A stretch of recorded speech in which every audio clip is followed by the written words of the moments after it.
Hello friends, চলে এসেছি একটা মিনি ব্লগ নিয়ে। তো আজকে চলে এসেছি কিন্তু আলিপুর চিড়িয়াখানা, অর্থাৎ আলিপুর জুতে।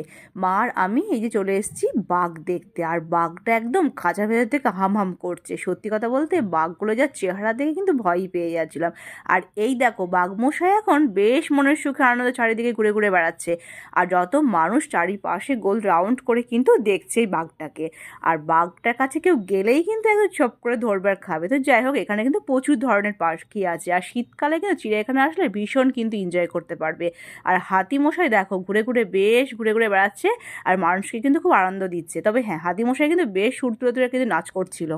আর এখানে পাখিগুলো ময়ূরগুলো বেশ পেখম তুলে নাচছে। অ্যাকচুয়ালি শীতকালে কিন্তু পাখি পশু জন্তু কিন্তু সবাই কিন্তু বেশ নিজের ঘর থেকে বাইরে বেরিয়ে এসে খেলা করে, তাই আমাদেরও দেখতে বেশ ভালো লাগে। আর এখানে দেখো মাছগুলো কীভাবে চাষ করেছে, এখানে কিন্তু বিভিন্ন ধরনের কিন্তু মাছ আছে।